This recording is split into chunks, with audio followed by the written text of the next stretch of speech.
Hey, what's up, guys? Thanks for tuning in to today's video. Today, we're diving into the troubling reality of jail guards who cross the line, exposing shocking cases of inmate abuse. Did you know a study analyzing nearly 7,000 inmates across 12 state prisons found that approximately 21% of reported physical assaults were committed by jail staff? That's insane. While these studies provide insight, comprehensive and up-to-date statistics on physical abuse in U.S. prisons are limited. Listen, guys, just like the police officers on the street, jail guards have a tough job dealing with criminals and face high-pressure situations every day.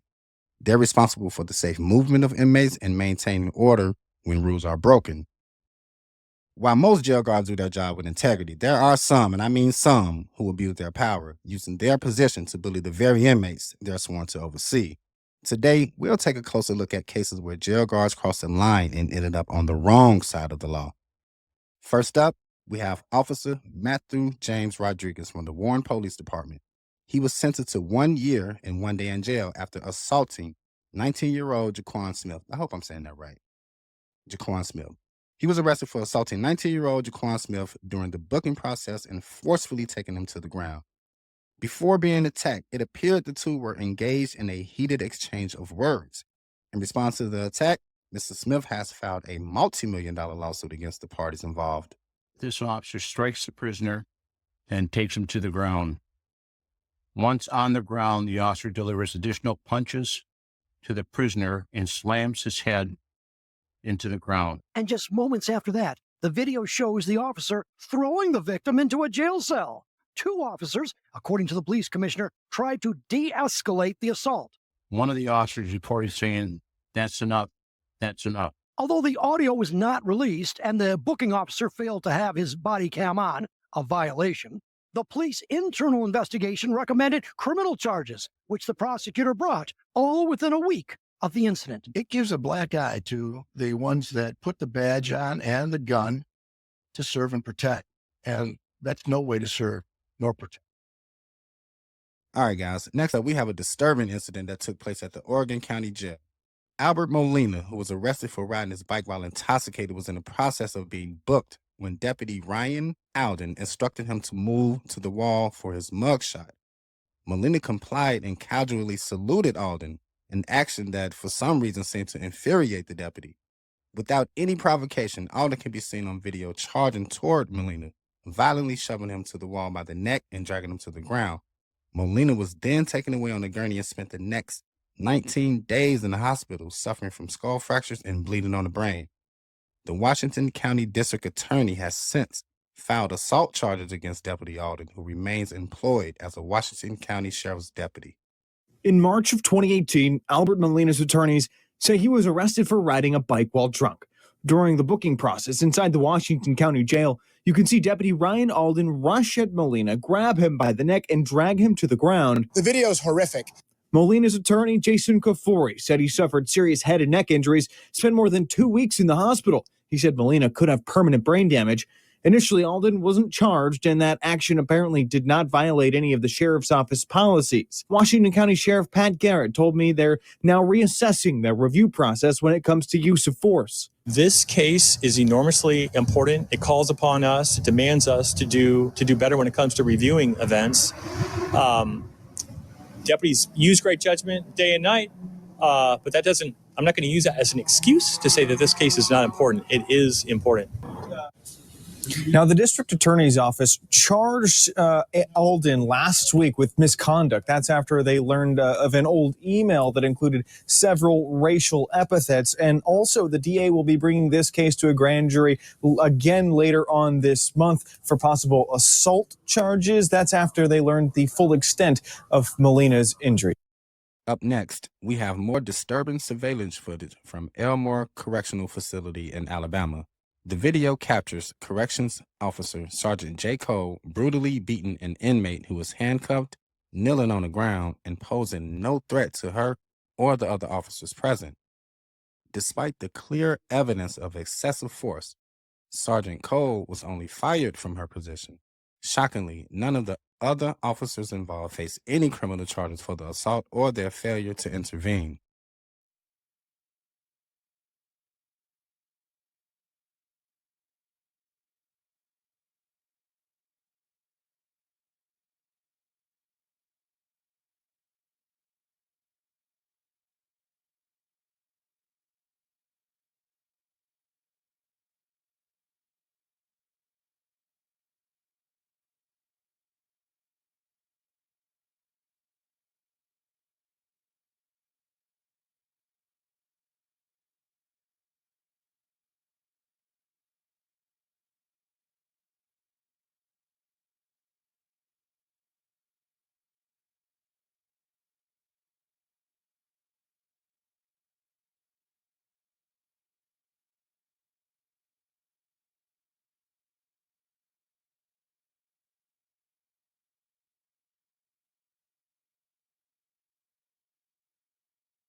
Seabrook Town Manager Bill Manzi said 2 officers, Mark Richardson and Adam Laurent, have been fired. A 3rd officer, Keith Dietenhofer, was suspended for 2 days without pay, and a 4th, Lieutenant John Wesson, has been demoted to patrolman. The disciplinary actions are the end result of a 4-month investigation into a videotape incident showing excessive force against Mark Burgeon, then 19, of Seabrook, New Hampshire.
Next up, we have a Chicago cop who gets charged for beating a handcuffed man while in the hospital. Clausell Goss, age 40, of Chicago, is charged in connection with the incident which occurred in June of 2015. Prosecutors said Goss is seen on hospital surveillance footage shoving the handcuffed detainee into an observation room and then punching him in the face several times. After the man fell on the bed, Goss punched him twice more before medical staff entered the room. The Chicago Tribune reports the undisclosed patient has stood up and punched Goss in the face before this video was recorded, and that forced police to handcuff him. Goss has been a Chicago police officer since 2004. He was given a $100,000 I bond, and his case was continued until June 7th.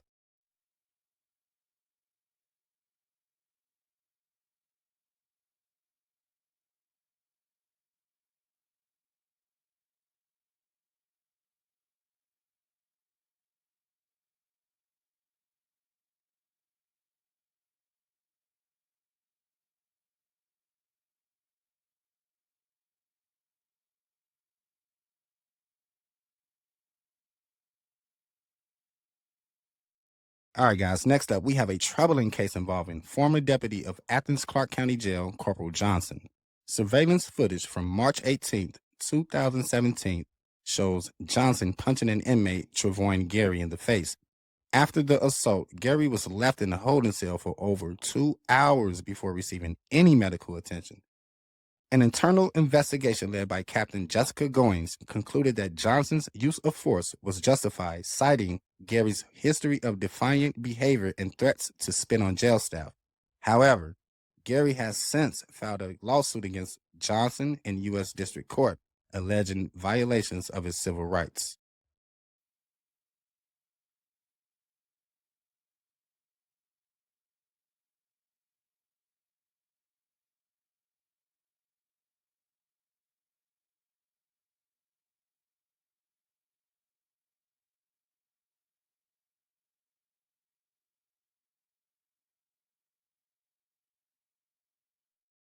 Next, we have surveillance camera video of inmate John William Hanson III being assaulted by Officer Atkins, Deputy Josh Napier, Deputy Brian Staggs, and Deputy Craig Whitaker at the Madison County Detention Center in Richmond, Kentucky. The officers justified the attack by saying Hanson spit on and took a combative stance toward them. Listen, we're gonna drop the fucking attitude, all right? I ain't dropping no fucking attitude. I just...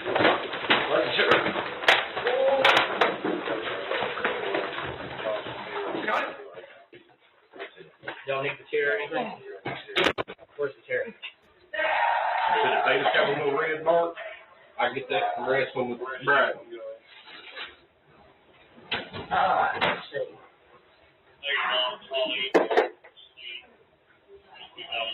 Man, I was good for mine. You see how purple his face got? Yeah, I did. I was scared. I really thought you were going to kill him. I really thought for a second. I thought he was going to spit on him. I thought he'd spit that blood I on him. think he did spit on me. I was like, Jesus Christ. All right. And the action started.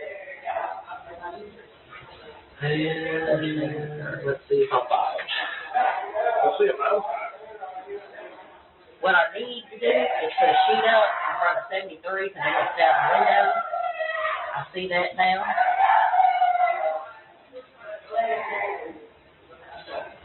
He took the combative stance. I think you're good. We're right back in the video.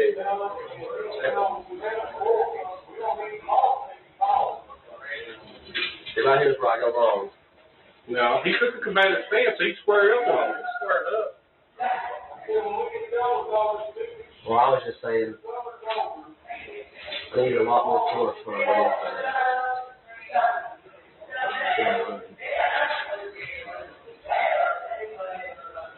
And that's what space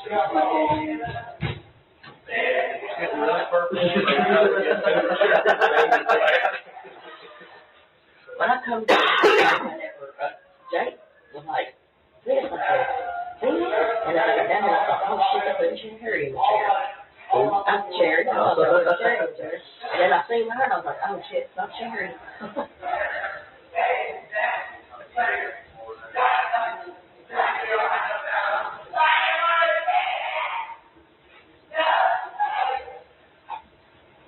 Show David. He did take the combative stance for Brown. I don't believe him. Alright. Watch. Listen.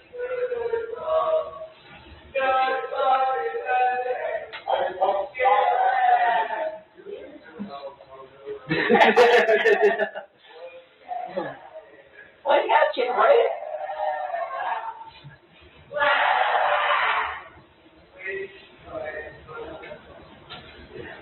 Yeah, that's what Jake went down the hallway and was like.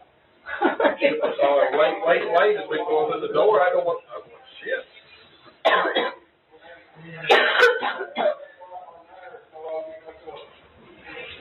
Go back. Yeah, you're probably fine. Good work with you, Brian. I like redheaded women, but not redheaded. All right, guys. I thought I had another bully on the bulletin board, but I don't. So, unfortunately, this video has to come to an end. But fret not. If you want to see me, you can. Simply by clicking one of these videos you see on your screen, like this one or that one. I actually think you'll like this one. But anyway, just pick one. If you enjoyed this content, please consider giving it a like. It really helps out small channels like mine. If you're new here and you like seeing bullies get bullied, or just people being held accountable for their actions in general, please consider subscribing to my channel. All right. We good? I'm out of here, guys. Have a nice day.